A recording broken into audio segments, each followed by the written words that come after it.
Sometimes we go through times of being unhappy or not as happy as usual. And why does this happen? Because somehow we're starting to no longer believe in our good, whether it's conscious or subconscious. And it is interesting that there's a lot of a lot of perception by many people of kind of a powerlessness, that sometimes things just happen to us. Sometimes people get diseases, sometimes people don't have money, sometimes people have bad relationships. And so there's this feeling of lack of ability to make our lives what we want. But we don't believe that in religious science. And as we've talked about in past talks, you've heard from the other ministers as well as me, quantum physics science is now believing, yes, we do have the ability to make our lives what we want.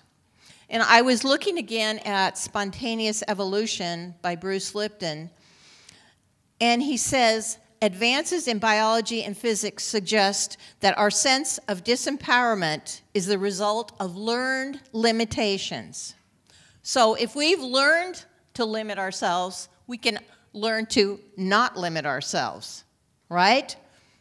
Well, if belief is what activates God's law, then of course we need to change our belief.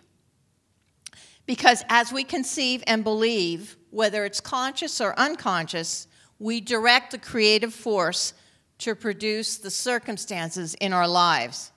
That's how it works. So if you go to a practitioner and you tell them your story, they're going to say, okay, I'm going to do a treatment now, stop that story, because this is a new story, a happy story, instead of the story you came to the practitioner for. And it's also important to listen to our mind talk. What are we saying? You know, our minds are busy all day long. What's going on in that mind? Is it negative or positive? Because we can really create a lot of negative by letting negative thoughts coupled with emotion go through our mind. So let's just take a little example. Let's say you need a root canal. Not everybody's favorite thing. So you can spend the time thinking about, oh, I hate the thought of it. I'm scared. What if it hurts? You know, all these things, and you can give so much power to fear that maybe you won't even go to the dentist, or when you go, you'll just be stressed out to the max the whole time. Or you could say, I'm going to stop that kind of talk because it's not creating anything good for me. And I'm going to know that the dentist is divinely guided. I'm going to know that this whole process is going to make me feel better, and it all is happening in peace and with ease. And then there's a whole different experience. So really watching what we think is an important thing to do.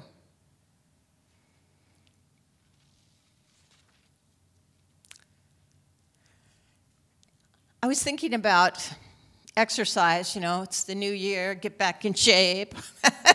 My skirt's too tight. Very annoying. So I was thinking, you know, practice is what we need to do. We need to practice principle, just like we need to practice exercising, eating right, staying in shape, all that. And I was noticing there's some hills I can drive to that are close to my house, and walking uphill is great. You know, it's aerobic, right? So I hadn't done it for a while. So I start doing it. Oh, man, this is harder than I remembered. Then after I do it 3 days in a row, it's easier than I remembered. It's the same with practicing principle. The more we do it, the more kind of prayed up we stay, then the easier it is. When a tough situation arises, if we're already practicing, it's not such a big stretch to go there. I found this quote I had used a long time ago, and I actually hung it on my refrigerator. I think it's so great. It's by Emily Cady. When you have learned how to abandon yourself to infinite spirit and have seasons of doing this daily, you will be surprised at the marvelous change which will be wrought in you without any conscious effort on your own. It will search far below your conscious mind and root out things in your nature of which you have scarcely been conscious. It will work in your consciousness. It will work into your consciousness light and love and all good, perfectly filling all your lack while you just quietly wait and receive. I think, I like that. I'm going to keep practicing. So remember, God law works by responding to our belief. It's like a servant. We tell it what we want, it has to say yes, even if we tell it something that is not going to be a very happy experience for us. So our emotion, our thought, our emotion coupled together with that feeling, it creates a belief, and the belief creates a mold. It's almost like a mold that God law has to fill. So like people who have a lot of money are creating that rich mold. And people who don't have any or hardly any are creating a poor mold. So think about what we're doing as we go through life every day.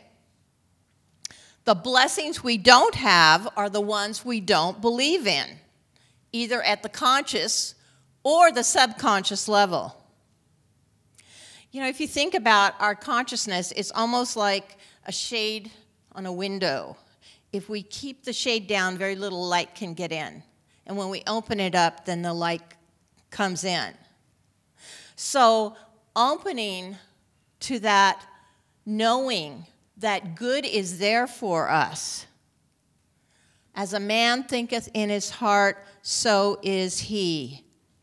Let's think the good. Let's remember the truth.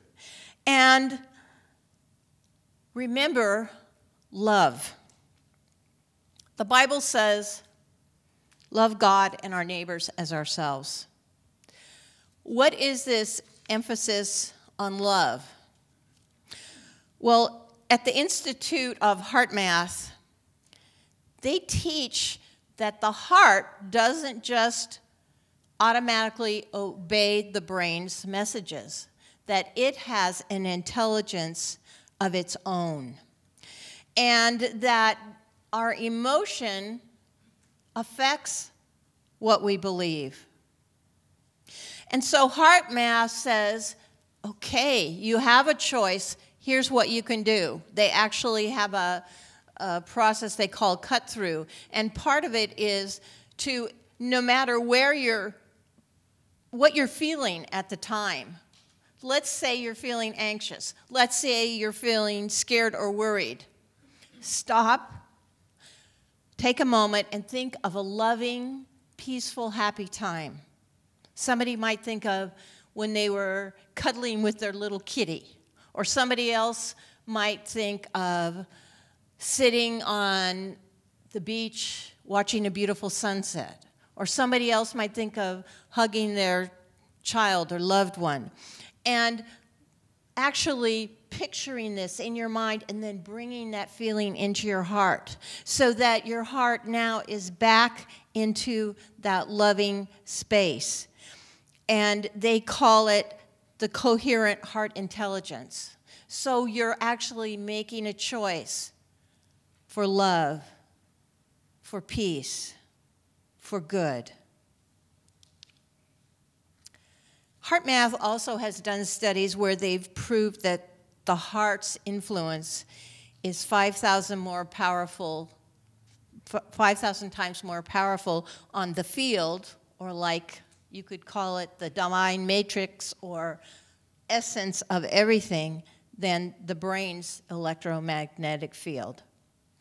So focusing on love is a very, very powerful thing to do, and it creates wonderful results.